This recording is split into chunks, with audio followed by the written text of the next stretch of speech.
اکبر تمام رات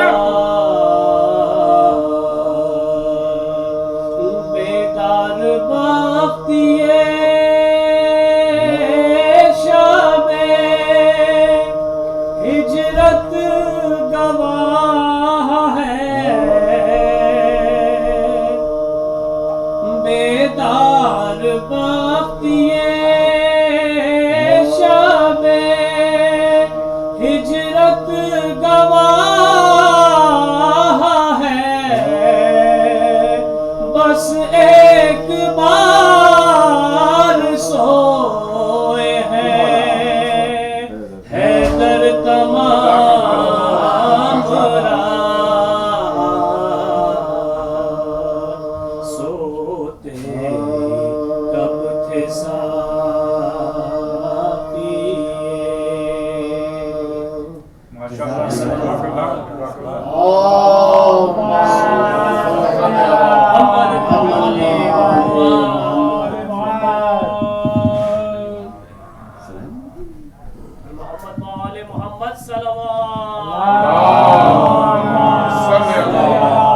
محمد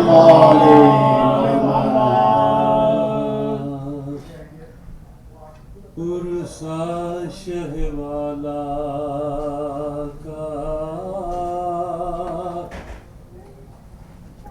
زہرا کو دیا جائے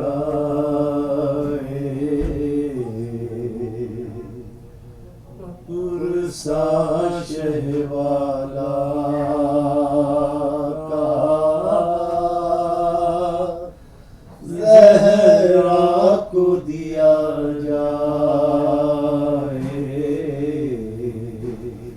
سب چاک گرباں ہو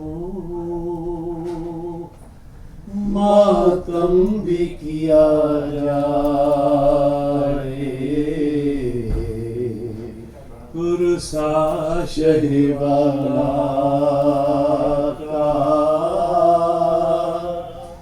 زہرا کو دیا جائے باندھا ہے علم سے یوں مشکیزہ سکینہ کا باندھا ہے علم سے یوں مشکیزہ سکینہ کا عباس کا پرچم ہے پہچان لیا جائے پرسا شہ والا کا زہرا کو دیا جائے بھیا ہمیں تم لینے کب خیر سے آؤ گے کب خیر سے آؤ گے پیغام یہ سغرا کا اب کس کو دیا جائے پرسا شہ والا کا زہرا کو دیا جائے سب چاک گریباں ہو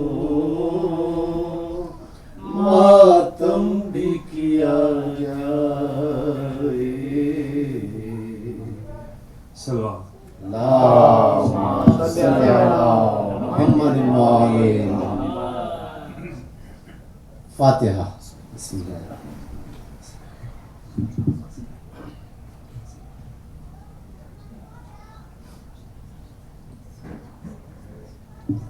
الرحمن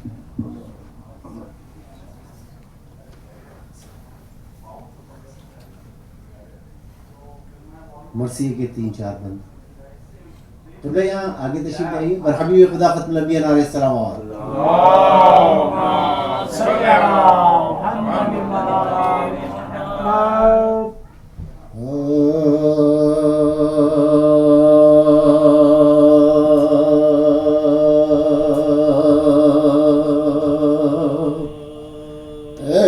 روزہ دارو آہو بکا کہ یہ روز ہے. اے روزہ دارو آہو بکا کہ یہ روز ہے. سادات پر نزول بلا کہ یہ روز ہے.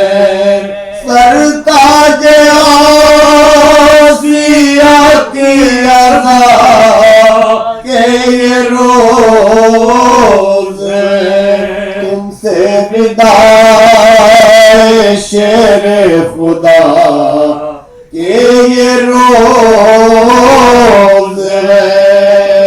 تم سے وداع شیر خدا کہ یہ روز ہے.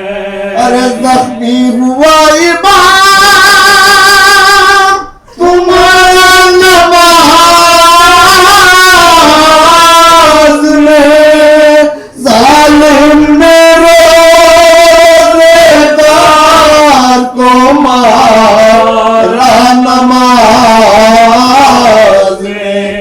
ظالم نے روزہ دار کو مارا نماز میں. ظالم نے روزہ دار کو مارا نماز میں. ماہ مبارک رمضان اور خدا کا گھر تڑکا وہ نور کا وہ شب قدر کی سحر. پیش خدا وہ سجدے میں شیر خدا کا سر. اور ہائے تیرے ظلم کی زر بد و فرق پر. ارے ہائے تیرے ظلم کی زر بد و فرق پر. ارے فوار خون کے زخم جبھی سے پاک کیے. سجدے میں آپ ربی اللہ کہا کیے. سجدے میں آپ ربی اللہ کہا کیے. دور یہ کہ جانب مسجد وہ نیک ذات ڈوبی ہوئی لہو میں ملی کشتی نجات. ماتھے پہ خون باپ عمل کر کہی یہ بات. ہے اٹھایا قبلوں کا باپ کے اسنہار. ہے اٹھایا قبلوں کا باپ کے اسنہار. بلوایا نانا جان کو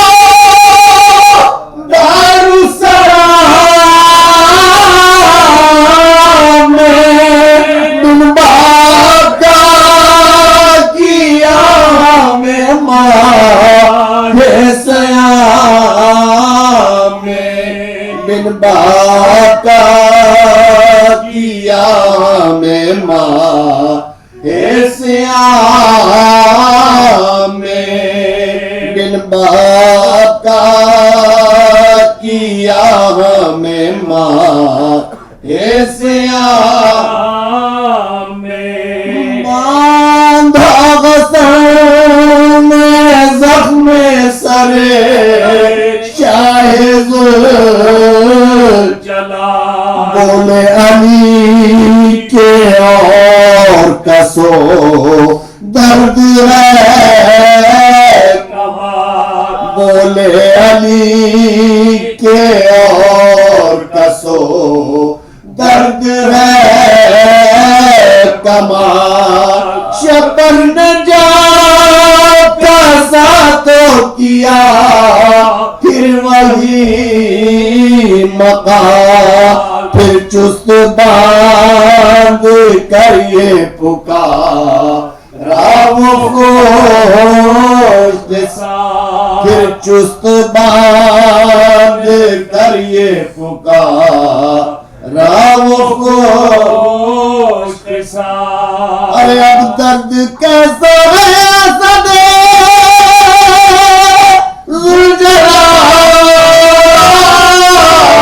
ذوالجلال ہاتھوں سے سر کر کے کہا وہی حال ہے ہاتھوں سے سر کر کے کہا وہی حال ہے اے روزے دارو آؤ بکا کہ یہ روز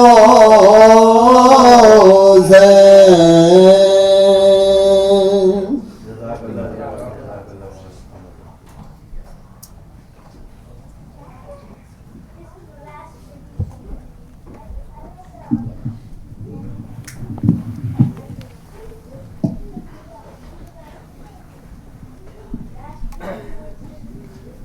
جیسا کہ آپ کے علم ہے کہ شب ضربت اور شہادت حضرت علی ابن ابی طالب علیہ السلام کے سلسلے کی مجالس جن کا آغاز آج سے ہو رہا ہے یہ 4 روزہ مجالس یعنی آج کل پرسوں اور منگل تک یہ سلسلہ جاری رہے گا خصوصاً مجلس کی مجلس شام 5:30 بجے اس در پاس میں منعقد کی جائے گی تاکہ مغرب کی نماز سے پہلے یعنی جلوس کے کو ختم کیا جا سکے مجلس کو ختم کیا جا سکے اور اس کے بعد مغربین کی نماز یہاں پر ادا کی جائے گی اور پھر روزہ افطار ہوگا تمام مومنین مومنات سے پابندی وقت کے ساتھ شرکت کی استطاعت ہے پر حبیب خدا ختم الانبیاء علیہ السلامات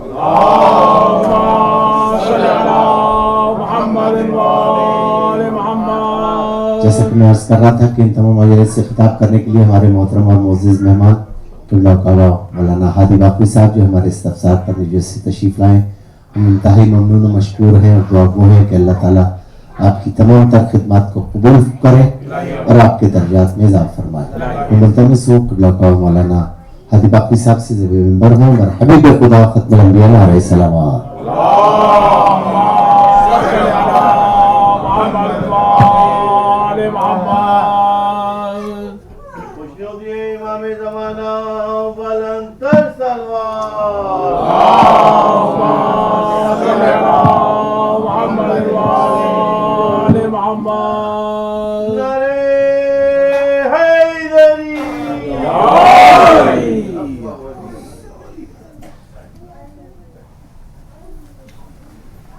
رحم اللہ من قرأ الفاتحة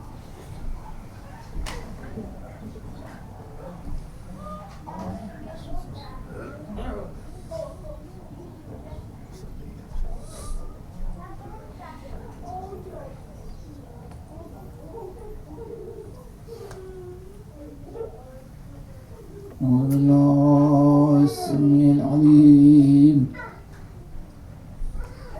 من الشيطان اللعين الرجيم بسم الله الرحمن الرحيم الحمد لله الذي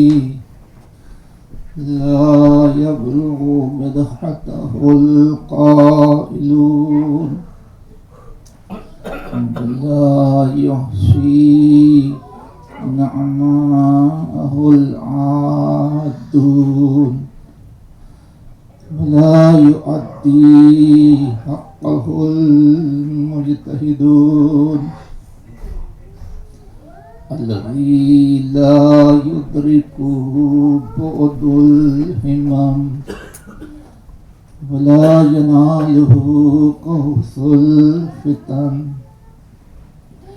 الذي ليس لصفته حد محدود ولا نعت موجود ولا وقت معدود ولا أجل ممدود فترى الخلائق بقدرته ونشر الرياح برحمته وابتدى بالصخور ميدان أرضه والصلاة والسلام والتحية والإكرام على سيدنا الممجد بشيرنا المسدد نذيرنا المؤيد المصطفى الأمجد والمحمود الأحمد أبي القاسم محمد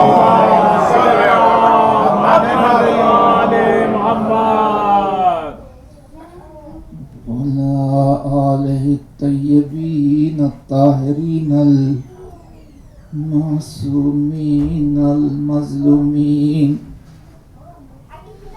الذين أذهب الله عنهم الرجس وطهرهم تطهيرا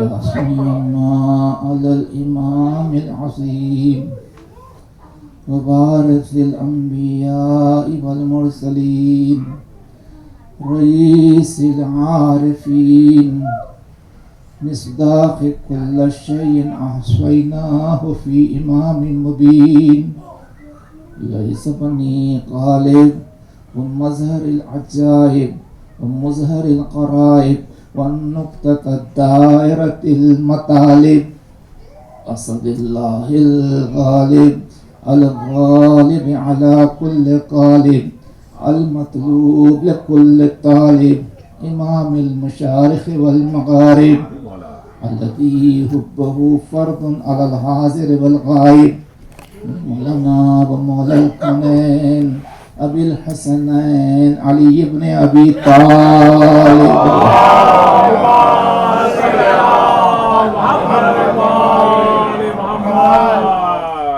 ولعنة الله على أعدائهم وغاصب حقوقهم ومنكر فضائلهم أجمعين من الآن إلى قيام يوم الدين. أما بعد فقد قال الله سبحانه تبارك وتعالى في محكم كتابه الحكيم وهو أصدق القائلين. بسم الله الرحمن الرحيم. ومن يبتغي غير الإسلام دينا فلن يقبل منه وهو في الآخرة من الخاسرين. صدق الله العلي العظيم. اللهم صل على محمد.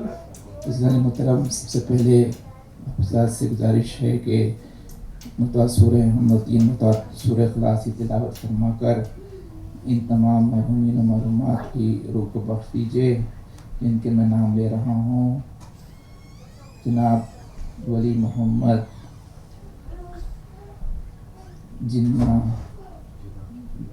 ولی محمد جناح گیگا، اور جناب محترمہ نور بانو،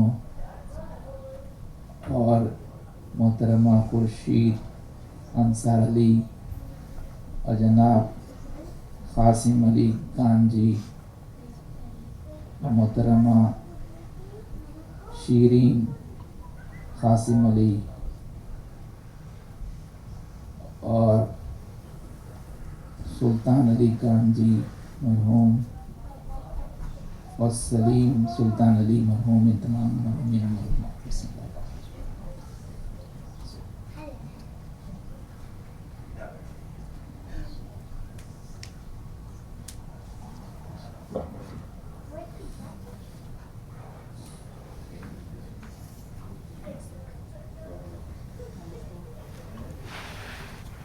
حبیب خدا خط الانبیاء نعرہ سلام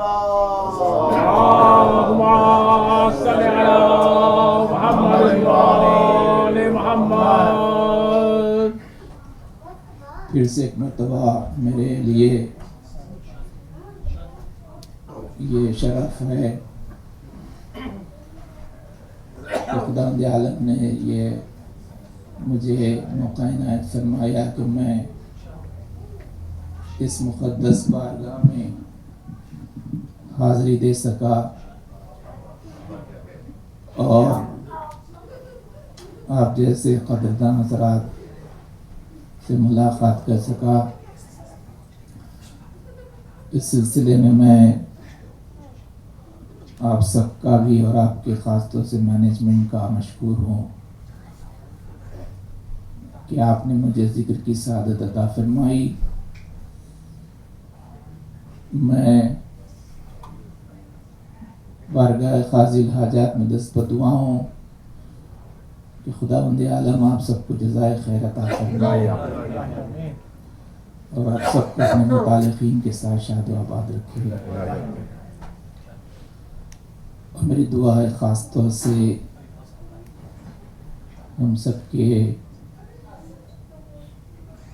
قائد ایمانی علی جناب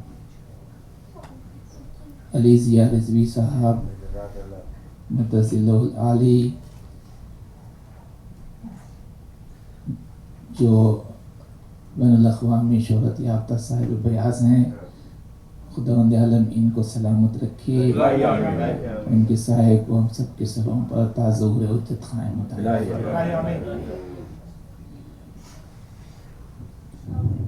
عزیزان محترم، ظاہر ہے کہ آپ اور ہم تو الحمدللہ مولا کے تذکرے کے لیے جمع ہو گئے اور اطمینان سے بغیر کسی فکر کے اور پریشانی کے جمع ہیں۔ اس پر خدا کا شکر تو احسان ہے، لیکن یقیناً ہمارے دل ان لوگوں کے ساتھ بھی ہیں جو ذکر مولا کو کر رہے ہیں، لیکن پرآشوب ماحول میں کہ جہاں پر زندگی ہی کے باقی رہنے کا یقین نہیں ہے، نہیں معلوم کہ کب کیا ہوگا، کب کون سوئسائڈ بامبنگ کر کے حملہ کر کے ختم کرے گا۔ پوری دنیا میں بالخصوص جہاں جہاں مومن رہتے ہیں، بالخصوص پاکستان میں جہاں پر مومنات اسی طرح سے زندگی بسر کر رہے ہیں، خداوند عالم سب کو اپنی حفظ و امان میں رکھے۔ دشمنان اہل بیت، دشمنان ذکر علی، دشمنان عاشقان علی کو وہ اگر قابل ہدایت نہیں ہے تو ان کو نیست و نابود فرمائے۔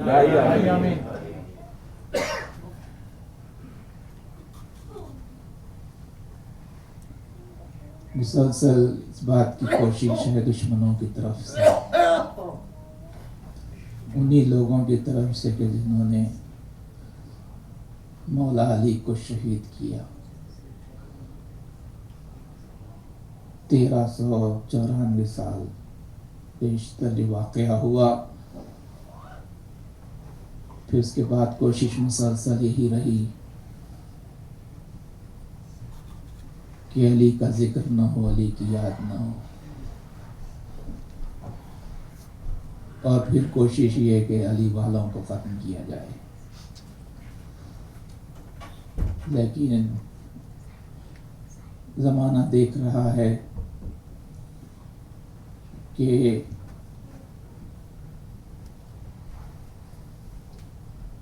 علی کا ذکر ہر دور میں رہا اور ہر وقت یہ ظاہر ہوا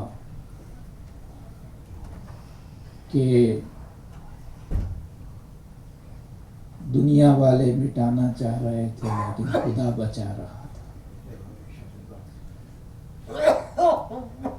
اور ذکر علی بھی باقی ہے، باقی رہے گا، اور ذکر کے کرنے والے بھی باقی رہیں گے۔ وہ مٹ گئے جنہوں نے ہم کو مٹانے کی کوشش کی،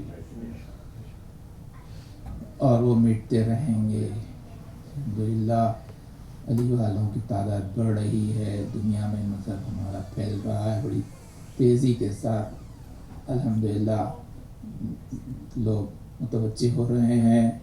بھی مجھے حال میں کسی عالم نے بتایا کہ نائجیریا میں 2 سال میں کچھ ہمارے علماء کی تبلیغ کی وجہ سے 9 لاکھ یعنی 900,000 لوگ شیعہ ہوئے۔ اللهم صل على محمد۔ اور پھر آپ یہاں پر بھی دیکھ رہے ہیں کہ لوگ جن کے پاس آزادی فکر ہے اور جن کے پاس علم ہے اور ساتھ میں شرافت بھی ہے،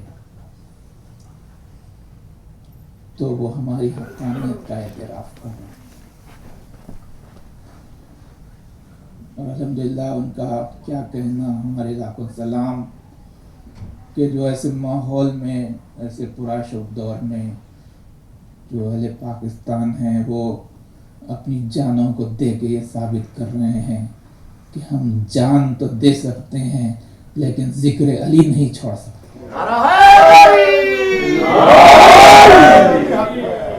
ہم محبت علی نہیں چھوڑ سکتے۔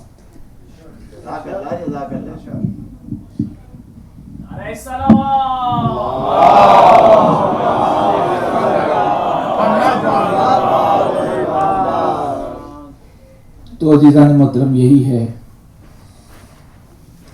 کہ مسئلہ ول کا ہے کہ کس کی ول پریویل کرے گی، اللہ کی یا ایسے عاجز انسانوں کی۔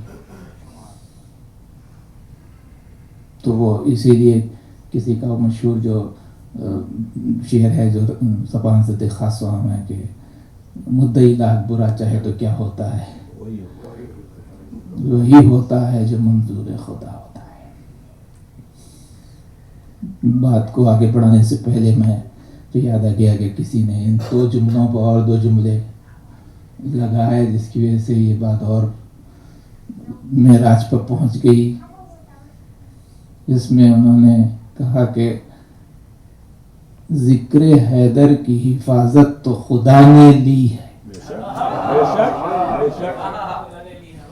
ذکر حیدر کی حفاظت تو خدا نے لی ہے، مدعی لاکھ برا چاہے تو کیا ہے۔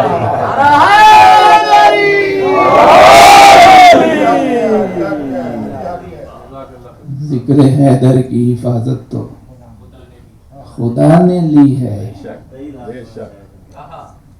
مدعی لاکھ برا چاہے تو کیا ہوتا ہے، بس وہ حیدر کا گھرانہ ہے جہاں صبح و مساء وہی ہوتا ہے جو منظور ہے۔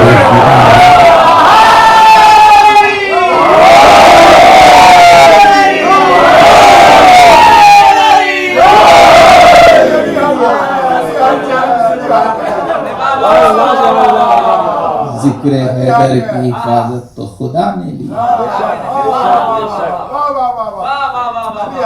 ذکر حیدر کی حفاظت تو خدا نے لی ہے، مدعی لاکھ برا چاہے تو کیا ہوتا ہے، بس وہ حیدر کا گھرانہ ہے جہاں صبح و مساء وہی ہوتا ہے جو منظور خدا ہو۔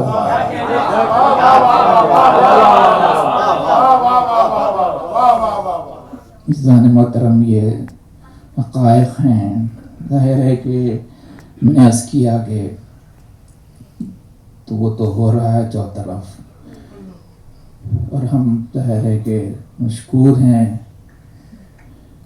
یہاں کی حکومت کے بھی کہ جو ہم کو ہو گیا اطمینان سے اپنے عقائد کے اظہار کا اور پریکٹسز کا موقع دے رہے ہیں، کوئی پابندی نہیں ہے اس سلسلے میں، سمجھیے آپ کہ جو ہے، اور اس لحاظ سے ہم کو دل سے دعا نکلتی ہے کہ خدا اس حکومت کو باقی رکھے، اس ملک کو باقی رکھے۔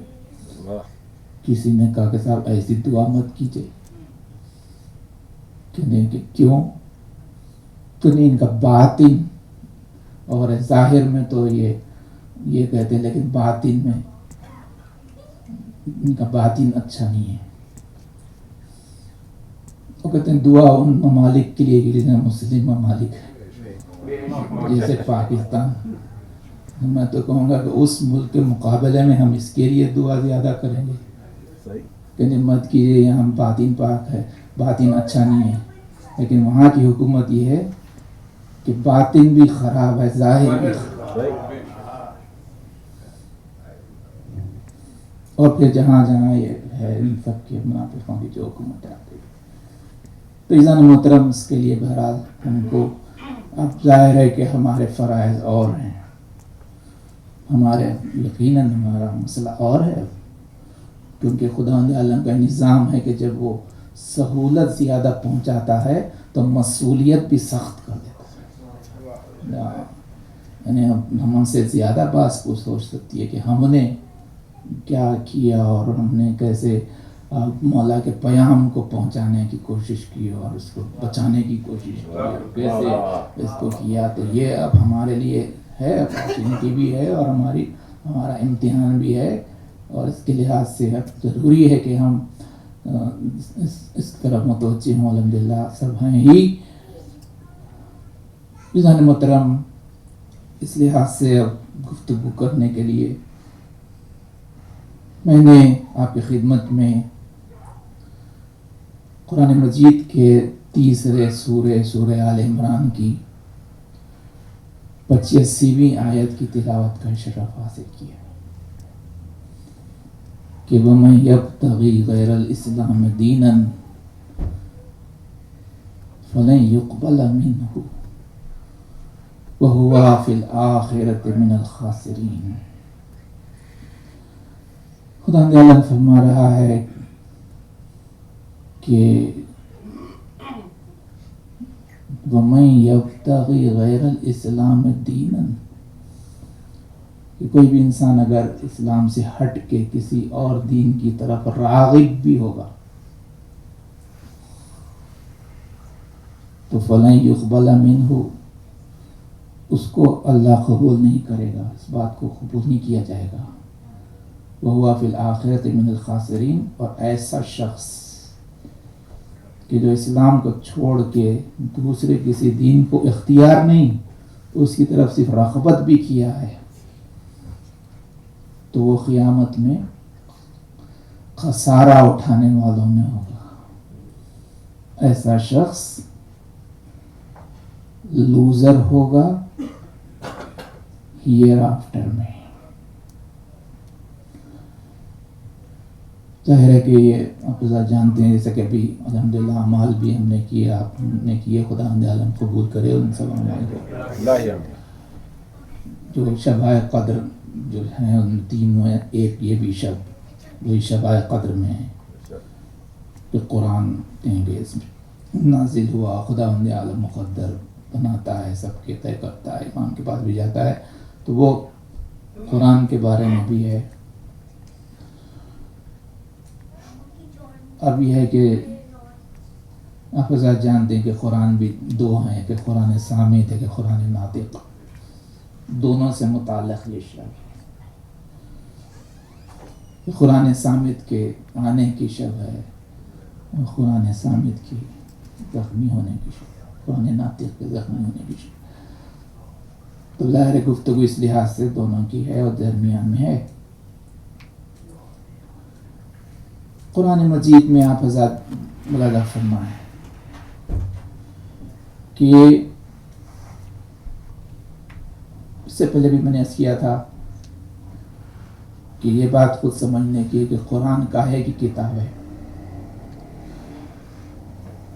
تو آپ حضرات جانتے ہیں کہ قرآن اصل میں ہدایت کی کتاب. قرآن گائیڈنس کی کتاب ہے، بک آف گائیڈنس ہے، ہدایت. اس میں جو کچھ پیش کیا گیا وہ ہدایت ہی کے لیے. چنانچہ آپ دیکھیں کہ قرآن مجید میں آپ دیکھیں جو آیتیں ہیں، دو طرح کی آیتیں ملیں گی آپ کو. یا آیتیں بشارت دینے والی ملیں گی یا آیتیں نظارت کرنے والی ملیں گی. بشارت اور نظارت. بشارت یعنی خوشخبریاں، نظارت یعنی خوف دلانا، ڈرانا. وہی اس سے پہلے میں نے اس کی معرفت کرا کے ڈرانا، بہرحال ڈرانے کی بھی بات ہے. یعنی قرآن مجید نے جو بات پیش کی تو ریوارڈز کی طرف بھی متوجہ کیا اور کانسیکوینسز کی طرف بھی متوجہ کیا. کیونکہ ہدایت کے لیے یہ دو چیزیں ضروری ہیں. قرآن مجید جانتا ہے کہ ہدایت کے لیے دو چیزیں ہونا ہے. اگر صرف خوشخبریاں ہی خوشخبریاں رہی کہ بس یہ کرو یہ مل جائے گا، یہ کرو یہ مل جائے گا، وہ کرو وہ مل جائے گا، اور پھر کسی چیز کا خوف ہی نہ ہو تو ہدایت نہیں ہو سکتی ہے. اور وہاں ہدایت نہیں، گمراہی ہوگی. یا پھر خوف ہی خوف ہے، ڈرانا ہی ڈرانا ہے، تو وہ بھی مایوسیت آ گیا، اس کی وجہ سے بھی ہدایت نہیں. کہ دونوں ضروری ہیں. جی تو اب دیکھیں آپ، یہ ایسی بات ہے کہ جو ایسی کوئی نہیں ہے. آپ خود دیکھ رہے ہیں کہ اگر صرف ایک چیز ہوتی ہے، صرف خوشخبریاں ہوتی ہے تو گمراہی. اور اس کی بہترین مثال آپ کے ہمارے اطراف میں نظر آ رہی ہے اس ملک میں، کہ جہاں پر بس صرف خوشخبریوں ہی کو بیان کر دیا گیا کہ بس یہ ہے اور یہ ہو جائے گا، یہ ہو جائے گا، یہ ہو جائے گا. آپ ان کی طرف کوئی کانسیکوینسز نہیں ہے، کوئی بات خوف کی بیان نہیں کی گئی کہ بس کہہ دیا گیا کہ حضرت عیسیٰ سب کے لیے انہوں نے جان دے دی، کفارہ وہ بن کے پیش ہو گئے. اب بس تم ان کو مانو.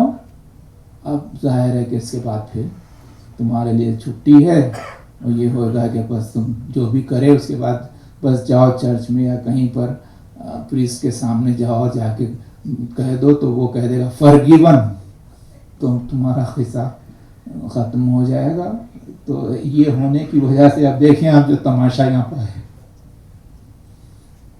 اس کے پیچھے اصل راز یہی ہے کہ ان کو بالکل اب خوف ہی نہیں ہے. رک جایا کریے، لاکھوں لوگوں کو ختم کر دیجیے، جائیے اس کے پاس کہہ دیجیے بس وہ ختم، مسئلہ معاف ہے. تو کوئی رہا ہی نہیں. تو نتیجے میں کیا ہو گیا دیکھیے آپ، کوئی اصول ہی نہیں رہا، کوئی دین ہی نہیں رہا، کوئی ایسا وہی نہیں رہا، کوئی بیلنس ہی نہیں رہا. لیکن قرآن اور مذہب اسلام نے یہ نہیں، دونوں چیزوں کو پیش کیا. اس لیے دونوں چیزوں کی طرف تو آیتیں ہیں. تو یہ جو آیت ہے یبتغی غیر الاسلام دینا فلن یقبل منہ وہو فی الآخرۃ من الخاسرین، یہ ڈرانے والی آیت ہے کہ اگر نہیں کریں گے تو یہ ہوگا. وہی بتایا گیا کہ تو تم جو ہے ادھر تو جو دین اسلام کے علاوہ یعنی اس سے ہٹ کے تم اگر کسی کی طرف رغبت بھی کریں گے، رجحان بھی تمہارا ہوگا، تو پھر تم قیامت میں پھنسے نہیں. یہ وہی ڈرانے والی بات ہے، نظارت. عزیزان محترم، اب یہ ہے کہ اس آیت کے سلسلے میں گفتگو کرنے کا میرا ارادہ ہے کہ جہاں آپ دیکھیں کہ اس میں جو بات کہی جا رہی ہے کہ دین اسلام سے ہٹ کے دین یہ ہونا ہے، تو اب اس کو سمجھنا ہے. اب حضرت جانتے ہیں ایک چیز ہے سننا اور ایک چیز ہے سمجھنا. یہ آپ جانتے ہیں کہ یہ فیضان ہے ذکر اہل بیت کا، مجالس اعزا کا، کہ جہاں پر بات کو صرف کہا نہیں جاتا بلکہ سمجھا اور سمجھایا جاتا ہے. جی تو اب یہ کہا جائے گا صاحب دین کیا ہے؟ تو عزیزان محترم اس میں یہ ہے کہ اس میں جو باتیں پیش کی گئی نا، اس میں 3 اہم باتیں ہیں، یعنی الفاظ ہیں گویا. ایک تو دین کا لفظ ہے، دوسرے قبولیت کا ہے، تیسرے آخرت کا ہے. اس کو واضح ہونا ضروری ہے. اس کو اگر سمجھ جائیں تو پھر بات سمجھ میں آئے گی کہ اس میں کیا کہا جا رہا ہے. دین ہے تو ظاہر ہے کہ میں ایک ہی وقت میں ساری باتیں نہیں، تھوڑا میں عرض کروں گا. تو اس میں دین کے بارے میں آپ دیکھیں کہ اگر مثلا ہم سے کہا جائے کہ صاحب دین کے بارے میں کیا ہے، تو اگر کہہ دیا جائے کہ مثلا کچھ دیر آپ کہیے تو ہم کتنی دیر کہہ سکتے ہیں؟ جی تو وہ اس میں یہی ہے کہ اس طرف تھوڑا سا توجہ کرنا ہے. اس لیے دین کو نہیں سمجھے تو آخرت کو نہیں سمجھ سکتے اور اس کی کوئی اہمیت نہیں ہوگی. تو یہ بہرحال آپ ملاحظہ فرمائیں کہ لفظ دین خود جی کس کو کہتے ہیں؟ تو اس میں یہ ہے کہ یہ عربی کا لفظ ہے اور آپ حضرات جانتے ہیں کہ اس کے معنی، ہر لفظ کے 2 معنی ہوتے ہیں. ایک معنی لغوی اور ایک معنی اصطلاحی. لغت میں ڈکشنری کے ذریعے آپ کو معلوم ہوتا ہے. میں جلدی یہ باتیں پیش کروں گا اور اپنے ممدو کی طرف آؤں گا. آپ کی توجہات کا میں طالب ہوں. ایک مرتبہ سب مل کے صلوات بھیجیے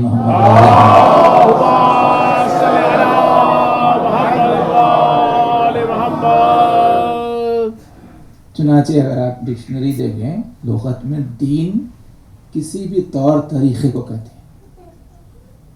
کوئی بھی طور طریقہ، کوئی بھی رواج ہے، رسم ہے، طور طریقہ ہے جی زندگی کے گزارنے کے لیے کچھ اصول بنا لیے گئے ہیں، اس کو دین کہتے ہیں. یعنی ضروری نہیں ہے کہ وہ مذہبی ہوں، غیر مذہبی افراد بھی اگر کوئی تو طریقہ کر بنا لیے ہیں، کوئی اصول بنا لیے ہیں، اس پر چل رہے ہیں.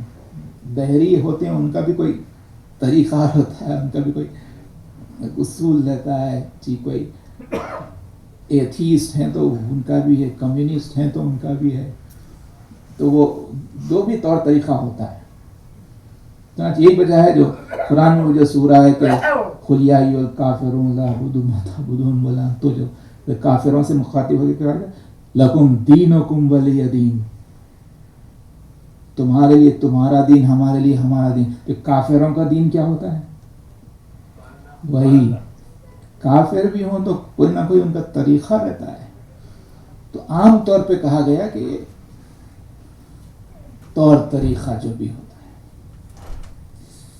لیکن اصطلاحی معنی میں جی اسلامی لحاظ سے اسلام کو بھی جو دین کہا گیا تو یہ کیا ہے. اب عزیزان محترم اس کے سمجھنے کے لیے آپ دیکھیں یہ چیز آپ محسوس کریں گے کہ دین کی جب بات آتی ہے نا تو 2 قسم کے لوگ نظر آتے ہیں. کچھ لوگ وہ ہوتے ہیں جو کہتے ہیں کہ صاحب دین یہ بیکار سی چیز ہے، یہ مطلب ہے کہ وقت کا ضیاع ہے، اس پر غور کرنا، یہ فضول قسم کی باتیں ہیں، یہ بیوقوفوں کا کام ہے. وہ کیا ایسی رائے بعضی لوگ رکھتے ہیں. بعضی لوگ کہتے ہیں نہیں صاحب دین ایک اہم چیز ہے. اب دیکھیں یہ کیوں ہے یہ نظریہ ایسا. تو بات یہ ہے کہ چونکہ سمجھے نہیں ہے کہ دین کیا ہے. اگر سمجھ جائیں تو ظاہر ہے کہ اعتراض نہ کریں، مگر سمجھنا اصل شرط ہے. ایک ایسے ہی اس سلسلے میں ایک واقعہ ہے کہ کہتے ہیں کہ 2 دوست تھے اور ان میں تھا کہ عرب تھا اور ایک ایرانی تھا. وہ دونوں کسی تجارت وغیرہ میں کہیں پر پھر سفر کر رہے تھے. بیک وقت بھوک لگی تو عرب نے کہا کہ میں عنب کھانا چاہتا ہوں اور ایرانی نے کہا کہ نہیں میں انگور کھانا چاہتا ہوں. بات یہ ہے کہ فارسی میں اردو میں انگور تو آپ جانتے ہیں انگور گریپس، لیکن عربی میں انگور کو عنب کہتے ہیں. مگر بات یہ تھی کہ دونوں یعنی عربی جو بولتا تھا وہ فارسی سے واقف نہیں تھا، جو فارسی بولنے والا تھا وہ عربی سے واقف نہیں تھا. تو وہ وہاں پر ہو گیا کہ صاحب انا کا مسئلہ آ گیا. وہ عرب کہہ رہا ہے کہ میں انب کھاؤں گا اور ایرانی کہہ رہا ہے کہ میں انگور کھاؤں گا. بات اتنی بڑی کہ جھگڑے کی نوبت آ گئی. کہتے ہیں کہ وہاں پر ایک ایسا شخص آیا جو دونوں زبانوں سے واقف تھا. اس نے وہ کیا ہو رہا ہے؟ کہا یہ ہو رہا ہے. عرب کہہ رہا ہے میں انب کھاؤں گا ایک انگور. تو سمجھ گیا. اس نے کہا ٹھیک ہے تم دونوں یہاں بیٹھو. بازار گیا, انگور لایا اور سامنے رکھ دیا. تو کہا یہی تو. اب وہ دونوں کھا لیے, کیونکہ میں نے اس کیا کہ انگور کو عربی میں انب کہتا ہے. تو وہ واقف نہیں تھے جی, اس لیے مخالفت کر رہے تھے. تو مخالفت اس وقت بھی ہوتی جب اس سے انسان واقف نہ ہو. واہ واہ واہ جی, تو یہی مسئلہ دین کا بھی ہے. واقف اگر نہ ہو تو مخالفت ہے, لیکن اگر واقفیت ہو جائے تو نہیں ہو سکتا جی. تو یہ اب اس کے لیے ہے. تو دین کا مسئلہ یہ ہے کہ جہاں پر ہر انسان, چاہے وہ کسی مذہب و ملت سے تعلق رکھتا کہیں کا, ہر انسان کی 3 اہم ضرورتیں ہوتی ہیں. یاد رکھیے, ایک ضرورت ہوتی ہے جس کو کہتے ہیں فردی ضرورت, اپنی انڈیویجول پرسنل بہت سی نیسیسٹیز ہوتے ہیں جس کے بغیر انسان زندگی نہیں گزار سکتا. کھانے کی ضرورت, پینے کی ضرورت, پہننے کی ضرورت, جو یہ مختلف ضرورتیں پرسنل ہوتی ہیں زندگی کے لیے, فردی اس کی ضرورت. ایک ضرورت ہوتی ہے جس کو کہتے ہیں سماجی ضرورت. سوسائٹی میں رہتا ہے, لوگ ہیں, اب اس سلسلے میں اس کی ضرورت ہے کہ بھائی اس میں کیا قوانین ہو آپس میں ایک دوسرے کے ساتھ زندگی بسر کرنے کے لیے جی, کچھ اصول ہوں, کچھ قوانین ہوں, کچھ عدل و انصاف ہو. پھر اس کے بعد اس کی ضرورت یہ بھی ہے کہ اس کے درمیان میں ایک لیڈر بھی ہو, ایک قائد بھی ہو جو سب کے حقوق کو برقرار رکھے اور کرے. یہ سماجی ضرورت ہے. ایک اور ضرورت ہوتی ہے جس کو کہتے ہیں عالی ضرورت, یعنی ہر انسان کے ذہن میں کچھ سوالات آتے ہیں جس کے وہ جوابات چاہتا ہے. ہر انسان کے ذہن میں سوال آتا ہے کہ مجھے کیوں بنایا, کس نے بنایا, مجھے کیوں بنایا گیا, مقصد کیا ہے, اور انجام میرا کیا ہوگا جی.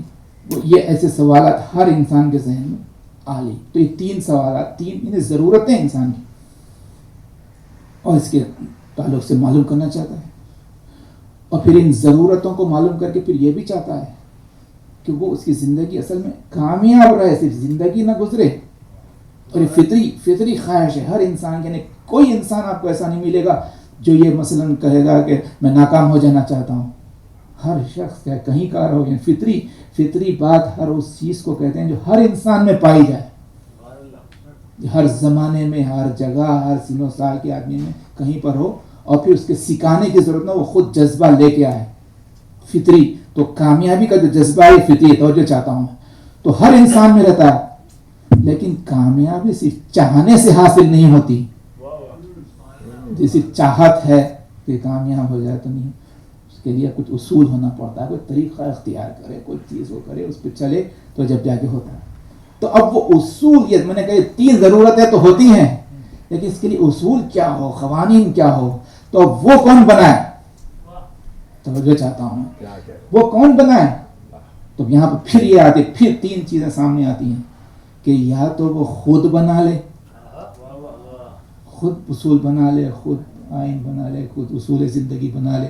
یہ ایسا ہو, یہ کھانا چاہیے, وہ نہیں کھانا چاہیے, یہ پینا چاہیے, وہ نہیں پینا چاہیے, یہ دیکھنا چاہیے, وہ نہیں دیکھنا چاہیے, یہ سننا. تو جتنی فردی ضرورتیں ہیں, پھر سماجی ضرورتوں میں جس کو چاہے بنا لیں, جیسے چاہے بنا لیں, جو چاہے ہو, یہ یعنی خود اپنے لحاظ سے وہ طے کر لے اصول. پھر وہ سوالات جو اس کے عالی قسم کے اس سلسلے ہیں, تو اس کو کہتے ہیں خود ساز. توجہ چاہتا ہوں, ایک ہے طریقہ خود ساز, یعنی خود کے بنائے ہوئے اصول ہو جائے, خود بنا لے. دوسرا طریقہ ہے نہیں, سماج ساز, خود نہیں بلکہ وہ سماج میں, سوسائٹی میں کچھ لوگوں کو مقرر کرے, الیکشن کے ذریعے, سلیکشن کے ذریعے, جو بھی ہو وہ سب نمائندے ہوں, وہ مل کے بیٹھے, اور اس کے بعد وہ اصول بنا دے, سماج ساز. اور